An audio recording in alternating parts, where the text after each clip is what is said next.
Top 3కి ఖర్చు భరించగలిగితే బాగుంటుంది. నిన్న లోకేష్ ఈ 10th క్లాస్ పాస్ అయినటువంటి వాళ్ళతో, ఇంటర్మీడియట్ పాస్ అయిన వాళ్ళతో చక్కగా ఇదివరకు ప్రభుత్వాలు చేయలేని పనిని ఇప్పుడు చంద్రబాబు గారు చేస్తున్నారు, లోకేష్ చేస్తున్నారు. వాళ్ళతో ఇంటరాక్షన్, ఆ సందర్భంగా ఆయా విద్యార్థుల యొక్క అభిప్రాయాలు తెలుసుకోవడం అన్నటువంటిది. ఆ సందర్భంగా కొంతమంది ఆర్థిక పరిస్థితులు చెప్పారు. ఎందుకు వీళ్ళు ప్రభుత్వ పాఠశాలల్లో చదివేటటువంటి వాళ్ళని, ప్రభుత్వ కళాశాలలో చదివే వాళ్ళని ప్రోత్సహిస్తున్నారు.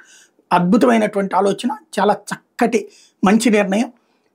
ఆ సందర్భంగా తదుపరి చదువులకు అవసరమయ్యే ఖర్చులు, పోటీ పరీక్షలకు అవసరమయ్యే ఖర్చుల గురించినటువంటి భయపడుతున్నారు.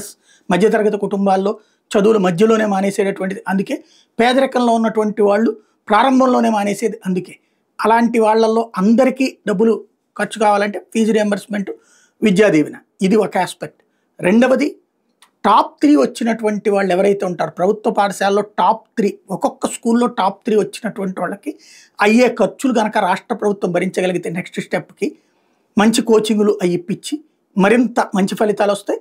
లోకేష్ గారు ఇప్పుడు సిన్సియర్గా బాధ్యతాయుతంగా విద్యా వ్యవస్థ గురించి ఆలోచిస్తున్నారు కాబట్టి ఈ ఆలోచన చేయగలిగితే బాగుంటుంది.